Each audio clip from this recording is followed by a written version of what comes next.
देवाची कबर राहिली पाहिजे का उडवली पाहिजे? आत्ता कुठून आठवलं?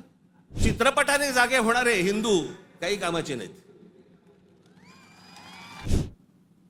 छत्रपती संभाजी महाराजांचं बलिदान तुम्हाला आत्ता कळलं विकी कौशल मेल्यावर?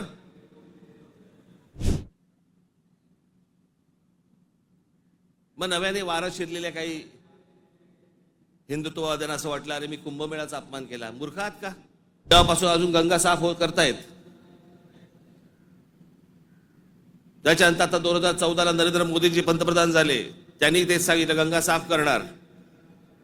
देश में चल रहे औरंगजेब के विवाद में अब राज ठाकरे की भी एंट्री हो चुकी है। गुड़ी पाड़वा के मौके पर लोगों को संबोधित करते हुए राज ठाकरे ने जो कहा वो सुर्खियां बन चुकी है।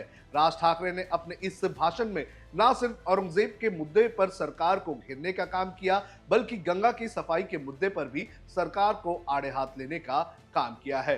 राज ठाकरे के इस भाषण को इस वक्त सबको सुनने की जरूरत है। राज ठाकरे ने मुंबई के शिवाजी पार्क में दिए गए अपने भाषण में कौन कौन से मुद्दे उठाए, इसकी जानकारी आपको इस वीडियो में देंगे। नमस्कार, आप देख रहे हैं लोकमत हिंदी। मेरा नाम है सोनू कनौजिया। राज ठाकरे ने रविवार को मुंबई के शिवाजी पार्क में गुड़ी पाड़वा के मौके पर एक रैली की और इस रैली में उन्होंने कहा कि लोग व्हाट्सएप पर फॉरवर्ड मैसेज से इतिहास ना पढ़े और सोशल मीडिया से भी ना पढ़े, और जिन्हें इतिहास जानना है वो इतिहास की किताबों से इतिहास पढ़े। उन्होंने कहा कि इतिहास के नाम पर लोगों को लड़ाया जा रहा है। राजनेता इन मुद्दों को हवा दे रहे हैं ताकि विवाद को बढ़ाकर फायदा उठाया जा सके। हमें नदियां और पेड़ों की चिंता करनी चाहिए, लेकिन हम औरंगजेब की कब्र की फिक्र कर रहे हैं। राज ठाकरे ने इस पूरे भाषण में क्या कहा, कौन कौन से मुद्दे उठाए, ये एक एक करके आपको बताता हूं। सबसे पहले, शिवाजी नाम के विचार को मारना चाहता था औरंगजेब। राज ठाकरे ने अपने इस भाषण में कहा कि औरंगजेब ने महाराष्ट्र में 27 साल बिताए और वो मराठाओं से लड़ता रहा। वो शिवाजी की विरासत को मिटाना चाहता था, लेकिन आखिरकार वो हार गया। औरंगजेब उस विचार को मारना चाहता था जिसका नाम शिवाजी था। शिवाजी की मृत्यु के बाद भी औरंगजेब महाराष्ट्र में रहा और उनके आदर्शों को खत्म करने की कोशिश की, लेकिन वो असफल रहा। फिल्म देखकर जागने वाले हिंदू किसी काम के नहीं। राज ठाकरे ने अपने इस भाषण में कहा कि हम मौजूदा समय के असली मुद्दों को भूल गए हैं। फिल्म देखकर जागने वाले हिंदू किसी काम के नहीं है।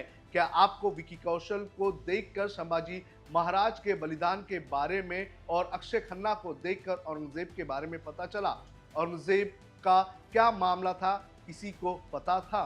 बच्चों को दिखाओ, औरंगजेब को यहां दफनाया गया था। राज ठाकरे ने अपने इस भाषण में कहा कि बीजापुर के सेनापति अफजल खान को प्रतापगढ़ किले के पास दफनाया गया था और ये छत्रपति शिवाजी महाराज की अनुमति के बिना नहीं हो सकता था। लोग उकसावे में ना आए। शिवाजी से पहले और शिवाजी के बाद के युगों में सामाजिक राजनीतिक परिस्थितियां अलग अलग थी। औरंगजेब की कब्र की जो सजावट की गई है उसे हटा दो, सिर्फ कब्र को रखो, वहां पर बड़ा बोर्ड लगा दो और इस बोर्ड पर लिख दो जो हमारे छत्रपति शिवाजी महाराज के विचारों को मारने आया था उसे महाराष्ट्र की भूमि में यहाँ पर दफनाया गया। उन्होंने आगे कहा कि छोटे छोटे बच्चों को दिखाओ कि औरंगजेब को कहाँ दफनाया गया था।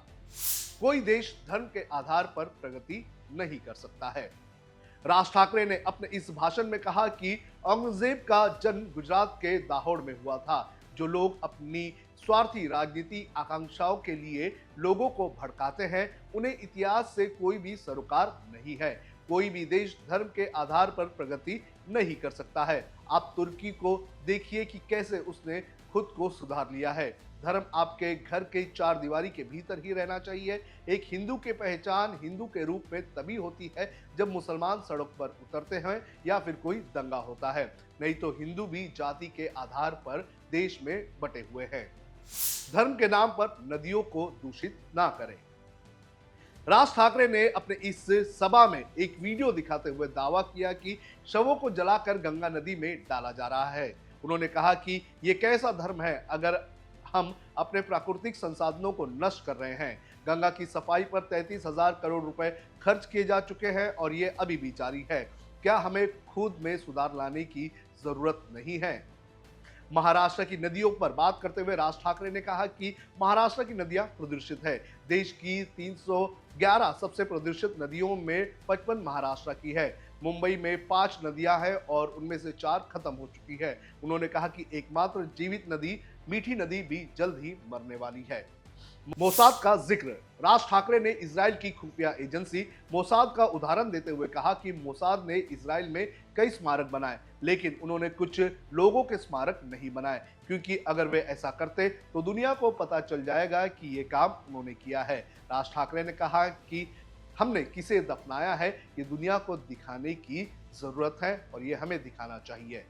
तो इस तरह से राज ठाकरे ने अलग अलग मुद्दे पर अपनी राय रखी और बड़ी ही बेबाकी तरीके से राय रखते हुए राज ठाकरे ने औरंगजेब के मुद्दे पर जो इस वक्त देश में और राज्य में राजनीति चल रही है उसको लेकर राजनेताओं को आड़े हाथ देने का काम किया है। आपको क्या लगता है कि राज ठाकरे का ये भाषण कैसा था? आप हमें कमेंट करके जरूर बताएं।